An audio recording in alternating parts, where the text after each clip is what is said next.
Hello everyone, welcome to Vidyashree academy. I hope you are doing well. हम discuss कर रहे थे एमपीपीएससी यूनिट 6 का। आज हम डिस्कस करने वाले हैं टॉपिक 2। इसके पहले हमने मध्य प्रदेश की इकोनॉमी पार्ट 1 डिस्कस किया है। अगर आपने वो लेक्चर नहीं देखा तो ज़रूर देख लीजिए। स्टार्ट करते हैं। 2024 में क्वेश्चन पूछा गया है कि 2011 की जनगणना के अनुसार किस जिले में नगरीय जनसंख्या का प्रतिशत सर्वाधिक है। ऑप्शन दिया गया है इंदौर, ग्वालियर, जबलपुर और भोपाल। तो नो डाउट आप सभी को इसका आंसर पता होगा। ये क्वेश्चन इसके पहले भी एमपीपीएससी पूछ चुका है।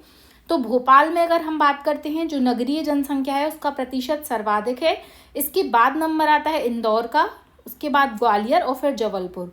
आपसे सीक्वेंस भी पूछा जा सकता है, तो याद रखिएगा सबसे पहले भोपाल, इसके बाद आता है इंदौर, इसके बाद है ग्वालियर, देन जबलपुर।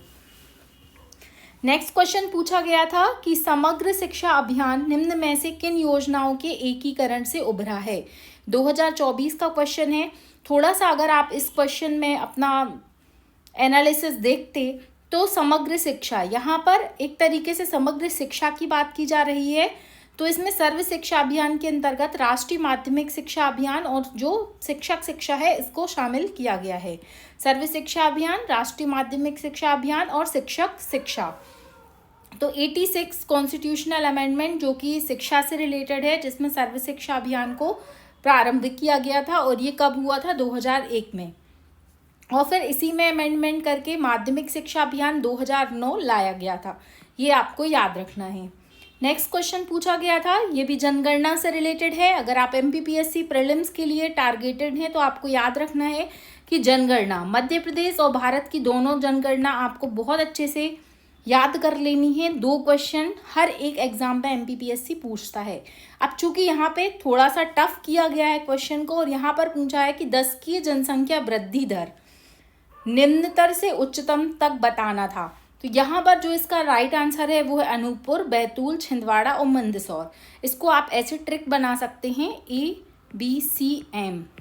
अनूपपुर, बैतूल, छिंदवाड़ा और मंदसौर में जो है वो इस तरीके की जनसंख्या वृद्धि दर है, निम्नतम से उच्चतम।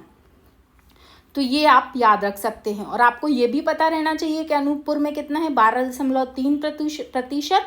और इसके बाद आता है बैतूल में। अब यहाँ आपसे पूछा गया है कि जनसंख्या वृद्धि दर निम्नतम से उच्चतम, आपको बताना है कि जो हाईएस्ट ग्रोथ रेट है वो कहाँ की है और कितनी है। आप कमेंट बॉक्स में लिखकर बता सकते हैं। नेक्स्ट क्वेश्चन है कि 2011 की जनगणना के अनुसार मध्य प्रदेश की जनजातियों की साक्षरता दर कितनी है। अब इसे आप यूनिट 10 से भी कंसीडर कर सकते हैं, क्योंकि ट्राइब्स यूनिट 10 में दिया गया है। तो यहाँ पर जो मध्य प्रदेश की जनजातियों की साक्षरता दर की बात करते हैं वो है 50.6%। ये फॉरेस्ट वाला एग्जाम जो है उसमें पूछा गया है। ये आपको याद रखना है कि मध्य प्रदेश में जनजातियों की साक्षरता दर कितनी है, 50.6%। फिर पूछा गया है कि निम्न शहरों में से किसकी जनसंख्या 2011 की जनगणना के अनुसार 10 लाख से अधिक नहीं है। इस नहीं है को बहुत ध्यान से पढ़ना है, प्रीलिम्स 2019 का क्वेश्चन है। तो भोपाल तो है, उज्जैन है, भोपाल, ग्वालियर और जबलपुर में 10 लाख से अधिक जनसंख्या है। लेकिन जो उज्जैन की बात करते हैं तो उज्जैन की जनसंख्या 10 लाख से कम है। ये आपको याद रखना है। इसके बाद क्वेश्चन यहाँ पर जनगणना से पूछा गया है कि 2011 की जनगणना के अनुसार मध्य प्रदेश के कुल श्रमिकों में से कितनी प्रतिशत कृषि गतिविधियों में कार्यरत हैं। तो कृषि गतिविधियों की अगर हम बात करते हैं तो लगभग मध्य प्रदेश हम बोलते हैं कि कृषि प्रधान स्टेट है, और लगभग 70%, 69.8% जो पॉपुलेशन है यहाँ पर वो किस पे निर्भर करती है, वो निर्भर करती है कृषि पर। तो ये आपको याद रखना है। इसके बाद बात करते हैं कि 2011 की जनगणना के अनुसार मध्य प्रदेश की जो न्यूनतम जनसंख्या वाला जिला है वो कौन सा है। तो यहाँ पर याद रखिएगा कि जो न्यूनतम जनसंख्या वाला जिला है वो है हरदा। तो ये आपको याद रखना है, ये भी काफ़ी महत्वपूर्ण क्वेश्चन है।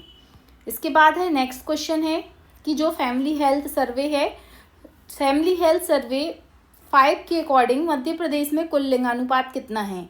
तो ये 2020-21 के आंकड़ों के अनुसार इसका आंसर होगा 970। ये आपको याद रखना है। इसके बाद क्वेश्चन है कि फैमिली हेल्थ सर्वे 5 के अनुसार मध्य प्रदेश में सर्वाधिक लिंगानुपात किस जिले का है, तो ये है सिवनी जिला। याद रखिएगा, ये जनगणना के अनुसार नहीं पूछा गया है, ये राष्ट्रीय परिवार स्वास्थ्य सर्वेक्षण के अकॉर्डिंग पूछा गया है। तो जो अगर हम बात करते हैं सर्वाधिक लिंगानुपात की तो वो है सिवनी, और अगर कम लिंगानुपात की बात की जाए तो वो होगा सीहोर। नेक्स्ट क्वेश्चन पूछा गया है कि राष्ट्रीय परिवार स्वास्थ्य सर्वेक्षण 5 के अनुसार मध्य प्रदेश के ग्रामीण क्षेत्र का लिंगानुपात कितना है, तो वो है 976।